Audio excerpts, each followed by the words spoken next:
इस वजह से हम लोगों ने पूरा निर्णय लिया है कि ऐसा नहीं सरकार समझे कि हमने ये धरना खत्म किया है।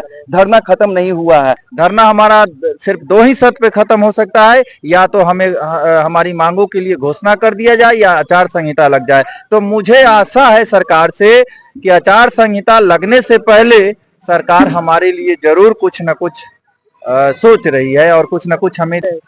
सबसे पहले मीडिया भाई को मैं धन्यवाद करना चाहता हूं। आपके माध्यम से हमारी बात सरकार तक पहुंची है और हमें उम्मीद है कि बहुत जल्दी पूरा हो जाएगा। हमारा आज हम लोग संगठन की तरफ से आज निर्णय लिया गया है कि हम लोग गाड़ी चलाने के लिए कल से गाड़ी चलाने के लिए शुरुआत करते। पूरा जिला में गाड़ी चलेगा क्योंकि अभी पर्व का समय है।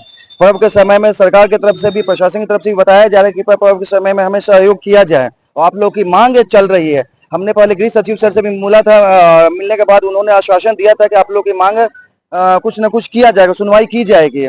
और आज माननीय सांसद महोदय देवेश चंद्र ठाकुर सर से भी आज मुलाकात हुई है।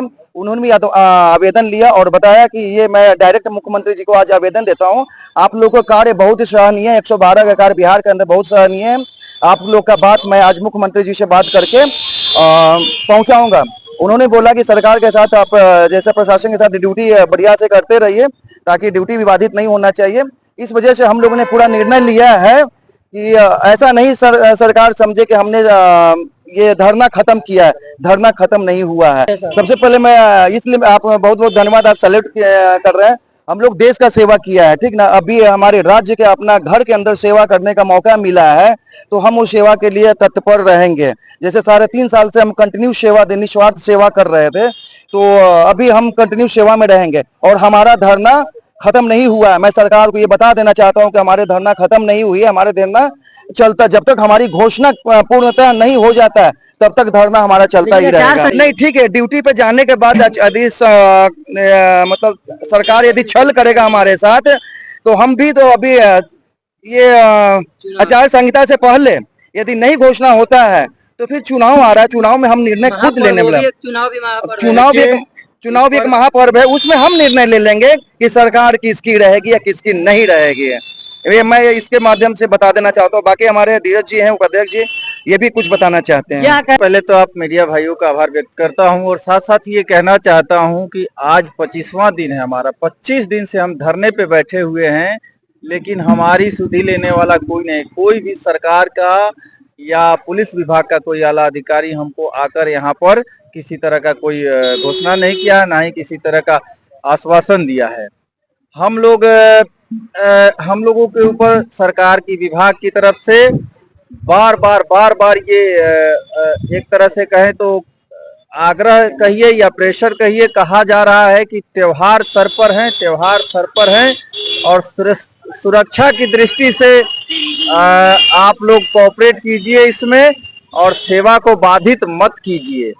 तो हम लोगों ने पूरे जिला के सीनियर और भी जो हमारे कमेटी के सदस्य हैं वो सभी लोगों ने बैठकर और आपस में ये राय विचार करके ये निर्णय लिया कि त्योहारों को देखते हुए सुरक्षा की दृष्टि से गाड़ी को बाधित करना ठीक नहीं होगा। गाड़ी को हम लोग कंटिन्यू करेंगे अपने अपने ड्यूटी पर और एक जवान ड्यूटी पर होगा और बाकी जवान 2 अपना धरना में आएंगे यहाँ पे गर्दनी बाग धरना स्थल पे, जब तक कि आचार संहिता नहीं लग जाता या फिर सरकार की तरफ से कोई घोषणा नहीं हो जाता है, तब तक हम लोग धरने पे बैठे रहेंगे। धरना हमारा सिर्फ 2 ही शर्त पे खत्म हो सकता है, या तो हमें हमारी मांगों के लिए घोषणा कर दिया जाए या आचार संहिता लग जाए। तो मुझे आशा है सरकार से कि आचार संहिता लगने से पहले सरकार हमारे लिए जरूर कुछ न कुछ सोच रही है और कुछ न कुछ हमें। देखिए, पहले तो अपना जनता की सेवा सबसे सर्वप्रथम जनता की सेवा है, क्योंकि सरकार हमें इसीलिए भर्ती किया है कि जनता की सेवा के लिए। यदि जनता अभी पर्व के त्योहार में आपको पता है कि बहुत असामाजिक तत्व के लोग होते हैं, बहुत उदंड करते हैं बच्चियों के साथ में, जो बच्चे वगैरह घूमते हैं चोरी मेला में, बहुत ज्यादा ये होता है और छेड़खानी वगैरह होता है। इसको मद्देनजर रखते हुए हमारी संगठन ने ये निर्णय लिया है कि हम प्रशासन के साथ में कंधे पहले से मिला के चल रहे थे और अभी भी चलेंगे। अब फिर एक बार मैं सरकार को बता देना चाहता हूं कि यदि हमारी मांग नहीं मानी जाती है तो हम आने वाले समय में और बेहद रूप में और पूरे बिहार का जो चालक संघ है, बहुत बड़े रूप में हम लोग धरना कर सकते हैं और करेंगे। जैसा कि आप लोगों ने देखा है, पहले भी आपने देख लिया होगा, अभी पूरे इंडिया का जो है पूर्व सैनिक संगठन हमारे साथ में है, वो सारे हमें सपोर्ट करने के लिए तैयार है। पूरा पूर्व सैनिक जो जितने भी भारत के हैं। हाँ हाँ, कल आपने देखा होगा दिल्ली से आए हुए थे हम, पूरा सैनिक संगठन, पूरा ऑल इंडिया का सैनिक संगठन का कहीं ना कहीं अध्यक्ष। सभी राज्यों में विशेष दर्जा मिला जा रहा है पूर्व सैनिक को, लेकिन बिहार में नहीं मिला है। हाँ, ये जो विशेष राज्य में जैसे 12% का आरक्षण का है, बिहार के अंदर नहीं है, बाकी हर राज्य में आरक्षण है, लेकिन बिहार के अंदर 1% का भी आरक्षण नहीं है। हमारी मांगे थी समान काम समान वेतन, हमारी मांगे थी राजकर्मी का दर्जा, हमें इंश्योरेंस दिया जाए, 16 जवान हमारे शहीद हो गए, उनको उनके परिवार को, उनके आश्रितों को मुआवजा दिया जाए, ताकि उनके परिवार बच्चे जो है उनके अच्छा एजुकेशन चल सके, पालन पोषण हो सके अच्छी तरह से। हमें कम से कम 60 साल का सर्विस दिया जाए, ये छोटी छोटी कुछ मांगे थी। और हमें जैसे गृह सचिव सर ने पहले भी आश्वासन दिया था, आज माननीय सांसद महोदय से भी मिला तो उन्होंने भी बोला कि आप लोग बहुत अच्छा कार्य है, और आज हमारे मांग पत्र को लेके वो मुख्यमंत्री जी से मिलने के लिए खुद गए हैं।